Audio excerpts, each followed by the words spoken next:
Clay from Popel's Backyard Farm, and this is week 4. They're getting really big. As you can see, we've got regular chicken feeders in here. And I had to put 2 because they seemed to, I could fill the one to the top and they would eat it down in a day. So I gave them 2. And you can see they've ate quite a bit out of this one already. And I still keep the small water and the big water over here. And everything's been doing well. They enjoy the space. As you see, their colors are coming in really good. By next week, right now you could tell which ones are male and female. Okay, this one here is a little female, and that one there's a male. See how the difference in the breast? This one's kind of a tan and brown, and this one's spotted. Get back here a little bit so you can see.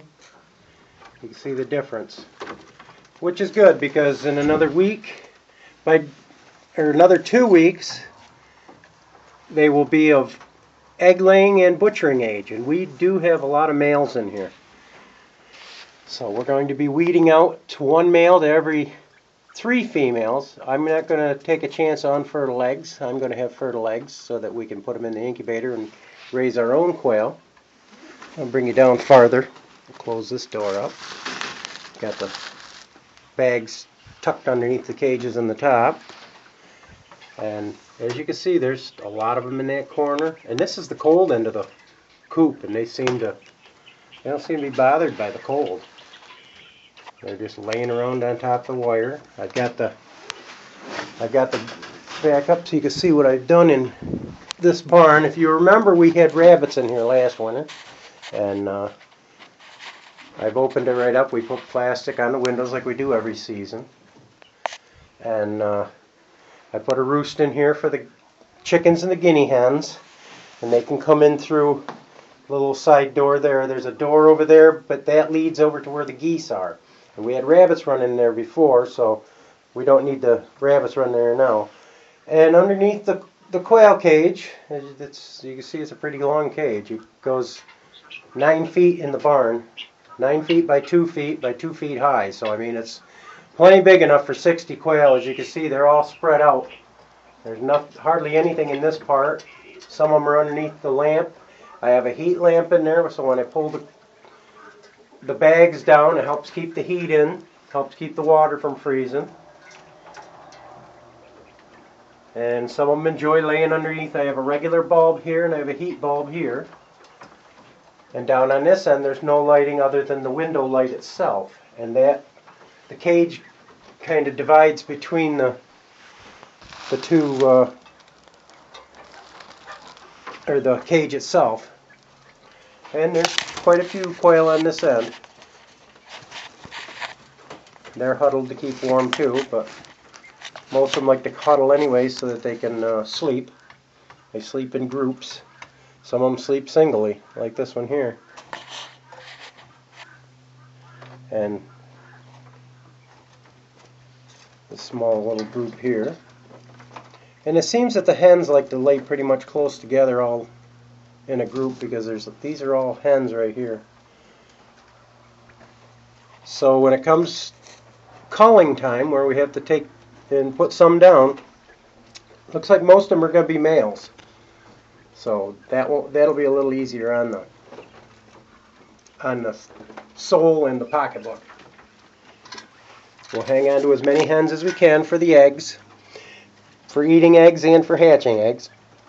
And like I said, we're going to keep 1 rooster for 3 hens. If I have a whole bunch of extra hens, I'll keep 4 hens to a rooster. But you always want to keep a couple extra roosters because they will be in competition with one another. This wire here is working out okay where I've doubled it so that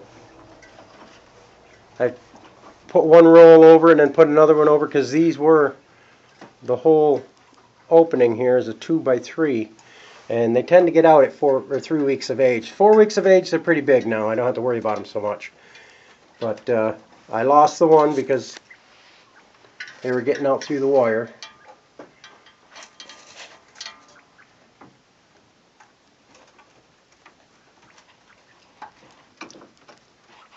And the overcrowding, I should say. But as you can see, everybody's doing well, and they don't freak out when I go in here. I mean, they don't mind you touching them, and that's unusual for a bird. I mean, chickens would freak right out. These guys are really tame, and I'm not out here only after work to feed them now. We saw more of them when they were in the house than I have when they're out here. So I just want to give you a little visual update on. They're so active. I love sitting out here and watching them. And we've got other cages that are, when we get into the summer and the spring, they're going to be outside.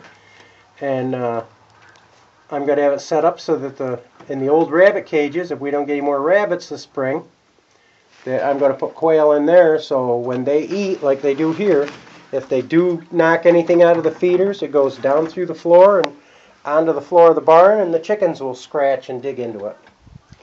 I'm going to add a little bit of cracked corn today and some grit so that they have it for their gizzards, so that helps grind up the food. They don't have to have so much. You sprinkle a little bit in for the chick feed, but what they really need it for is if they eat any grains like corn or oats or wheat or anything like that. They need that grit to help. It works like a grinder in their intestines so that they can digest the food. So I'm going to give them a little bit of grit today, chick grit, and maybe just a little oyster shell, and maybe just a sprinkle of whole corn so we can see if they're going to eat any of it. And it'll help supplement their diet. But I think everything's going great, and these guys will be butchering age by the 1st of December. It's hard to believe. We just hatched them out at the end of September. But by the 1st of December, they'll be 6 weeks old, which is butchering age. And some of them will be, and some of them won't be. So, but don't be turned off by we're not going to show the butchering itself because I feel that's a private thing. And you don't have to see that stuff. Alright, this is Clay from Popel's Backyard Farm, and we'll keep you updated on the things we do for these guys, and we'll have you come back again. Bye-bye.